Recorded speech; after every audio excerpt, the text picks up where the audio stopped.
Chers amis, bonjour. Nous sommes le jeudi 17 juin 2021. Il est presque 8 heures. Quelques news de l'Arménie, de l'Artsakh et de la diaspora arménienne. Tout d'abord, merci pour vos messages sympathiques à l'occasion de mon anniversaire. J'ai pas trop l'habitude de fêter mon anniversaire puisqu'à au-dessus d'un certain âge, chez nous on le fait moins. Enfin, c'est une tradition. Voilà, mais en tout cas c'est très sympathique de votre part. Donc les nouvelles de l'Arménie et de l'Artsakh. Surtout l'Artsakh en fait. Le président Azeri Aliyev et Erdogan qui avaient visité Chouchi au retour de leur visite dans l'autocar. Aliyev a confié, donc là ça a été repris par des réseaux avec des vidéos en fait, lors d'une conversation presque secrète. Aliyev n'était pas au courant. Il aurait dit, il aurait pas dit, il a ouvertement dit à Erdogan qu'il retenait les prisonniers de guerre arméniens pour les échanger contre, au fur et à mesure, et surtout pour récupérer les cartes des mines de la région, des régions mines ou des champs de mines de l'Artsakh pour gagner 10 ans selon ses propos. Voilà, pour gagner 10 ans. Donc il fait au compte-gouttes. Aliyev a une stratégie machiavélique, voilà, pour la libération des prisonniers de guerre arméniens. Aliyev et Erdogan, après cette visite de Chouchi, fièrement, ils sont rendus au stade olympique de Bakou pour assister au match Turquie-Pays de Galles face à 30 000 personnes supporters, dont à peu près 25 000, même plus que 25 000 turco-azéris. À l'entrée du stade, bien sûr, le service d'ordre d'Aliyev avait distribué généreusement des drapeaux de l'Azerbaïdjan et de la Turquie. Cette amitié entre la Turquie et l'Azerbaïdjan devait être consacrée dans ce stade pour cette rencontre de l'Euro 2020, deuxième rencontre de la Turquie de l'Euro 2020, qui devait un petit peu sceller cette victoire turco-azérie. Malheureusement pour les Turcs, malheureusement pour les Azéris, la Turquie a perdu 2-0. C'est la deuxième défaite de la Turquie pour cet Euro 2020. Il lui reste plus qu'un match, un troisième match contre la Suisse.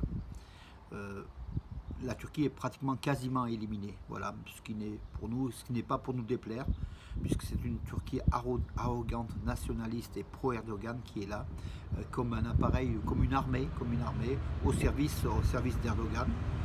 Voilà, donc la Turquie, elle est dans de mauvais draps. Vous entendez des bruits de fond parce que je suis à l'extérieur, m'excuserez. Vous avez dû remarquer d'ailleurs depuis hier. Voilà, donc cette Turquie-là a perdu. Et nous, on n'est pas mécontents, donc nous les Arméniens. Voilà. Sportivement, la Turquie, elle joue très très mal, donc aussi. Donc elle a encaissé 2 buts.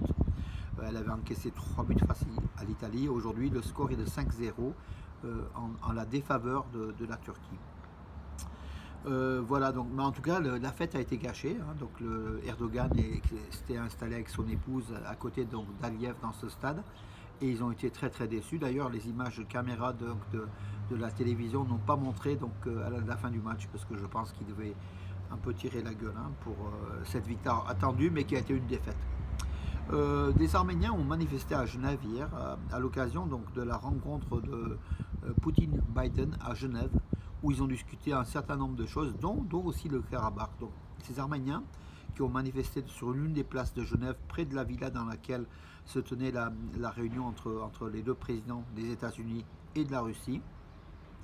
Donc, ces manifestants arméniens ont rappelé la guerre de l'Artsakh, l'agression de l'Arménie et de l'Artsakh par l'Azerbaïdjan et la Turquie, les morts, les prisonniers, un certain nombre de choses. Et puis la reconnaissance du génocide arménien, bravo à Biden, mais aussi la demande de reconnaissance internationale par d'autres États de ce génocide arménien. Et le premier des États à reconnaître ce génocide devrait être celui qui l'a exécuté, donc la Turquie. Voilà, les Arméniens sont partout où il faut pour manifester pour dire voilà, donc on ne peut pas, comment dirais-je, on ne peut pas faire la paix dans le monde avec ce génocide non reconnu et puis non réparé, donc au niveau des réparations, voilà. Nicole Pachinian, donc dans sa campagne électorale hier, a fait une déclaration. Donc, selon lui, la Turquie poursuit depuis 150 ans sa politique d'élimination du génocide des Arméniens depuis 150 ans. Donc c'est une constante de la politique turque d'éliminer les Arméniens et de ne pas bien sûr reconnaître le génocide et de terminer le génocide.